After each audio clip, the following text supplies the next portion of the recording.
This is The Gist, the essential podcast for the discerning listener.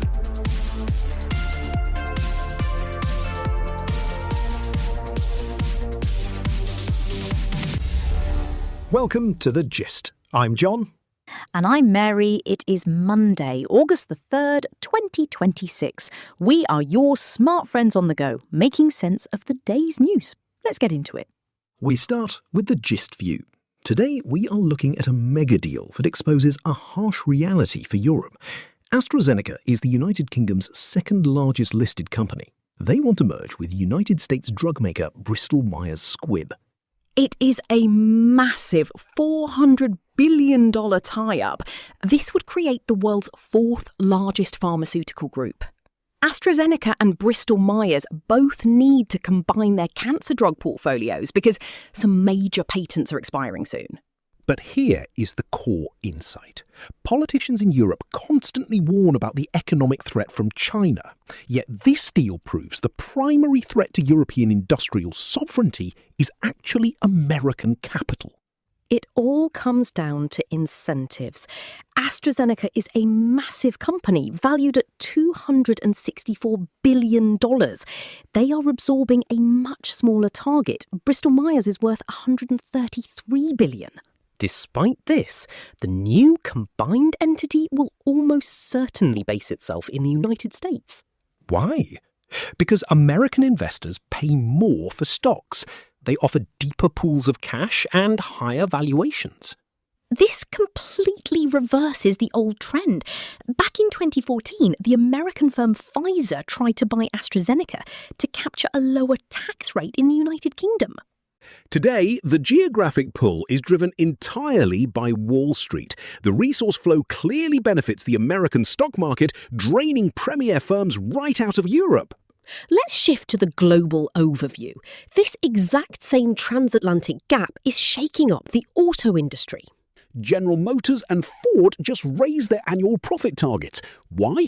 Because they are seeing huge demand for traditional gas-powered trucks in the United States.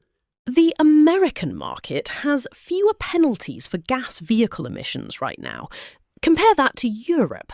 Volkswagen and Mercedes-Benz are warning of lower profits.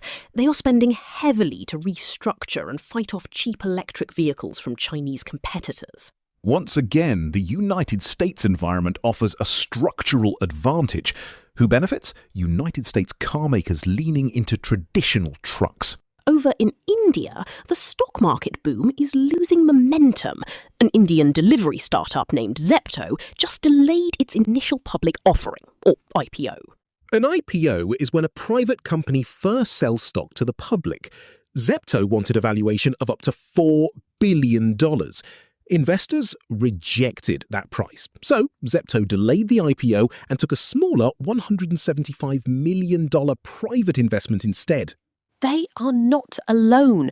Other companies like Manipul Health and Juniper Green Energy are also cutting the size of their stock offerings. The easy money is drying up. Speaking of drying up, let's look at the Middle East. For years, Dubai has been a safe haven for global wealth, but that status is cracking.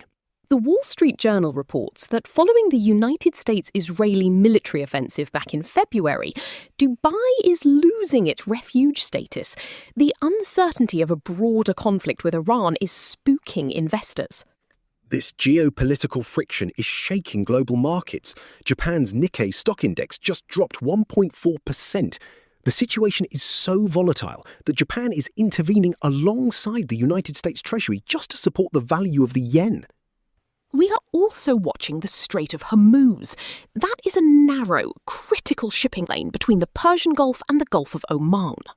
A massive chunk of the world's oil flows through it. Goldman Sachs warns that escalating tensions there will trigger severe supply shocks. Middle Eastern instability has created a new higher baseline price for oil. The clear winners? Oil producers located safely outside the conflict zone. Let's turn to the European perspective. In United Kingdom politics, Nigel Farage and his hard-right populist party, Reform United Kingdom, are slipping in the polls ahead of a potential autumn election. Reform United Kingdom thrives on anti-government grievance. But the new United Kingdom Prime Minister, Andy Burnham of the Labour Party, is cutting off their fuel. He is doing this by decentralising power. Burnham is moving financial control away from London and giving it to local regions. It is a brilliant structural play. By giving locals control over their own money, Burnham dismantles the exact grievance that populists use to generate resentment. But there is a catch: immigration. Border control is strictly handled at the national level. If voters remain angry about borders, Reform United Kingdom still has a potent single issue to run on. Moving to the shadow war of logistics, Ukrainian drones just hit a massive warehouse in Russia, 800 kilometres from the front lines.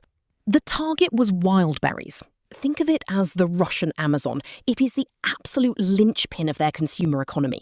Hitting it brings the friction of the war directly to everyday Russian shoppers. Meanwhile, the European Union's military intercepted a shadowy oil tanker near Sicily. The ship was flying a flag from Cameroon. The Guardian reports this was part of a shadow fleet. It perfectly highlights a point we often make. Sanctions rarely cut off trade completely. They just create bureaucratic friction. The market always finds a workaround to keep resources flowing. Next, a major digital security breach. Hackers just hit the tiny nation of Liechtenstein. They stole 31,000 datasets from a government registry. This registry tracks the beneficial owners of companies. Basically, it lists the real human beings who secretly own shell corporations. It is a vital tool to fight money laundering. With that data stolen, the country's financial compliance is totally exposed. The people who benefit here are criminals looking to hide their cash. Finally, we look at physical security in Ireland. A Russian ship named the Yantar was spotted loitering over a vital gas pipeline between the United Kingdom and Ireland. This exposes a massive physical defence gap. Ireland has a huge maritime economic zone, but very few ships to defend it. The power dynamic is simple. Unprotected resources invite probing from adversaries. Time for today's temperature check. Today's global climate is defined by leverage. American capital is pulling European innovation across the Atlantic, while United States car makers use relaxed gas rules to outpace European rivals. Geopolitically, friction is everywhere, from the oil choke points of the Middle East to the undefended waters of the Irish coast. We see a world where capital flows to safety and physical resources remain highly vulnerable. That is it for today's edition of The Gist. If you enjoyed our breakdown today and want to stay ahead of these global shifts, we would love to have you in our community. You can get our insights delivered straight to your inbox for free every morning. Just tap the link in the show notes to subscribe to The Gist's daily newsletter. Have a great Monday, and we will catch you tomorrow. The Gist, News Digest, and podcast are entirely written and produced by artificial intelligence. The Gist is out 3 times a day, every day, providing you with a liberal perspective on what to expect next. For more information and donations, visit thegist.online. Thank you for listening.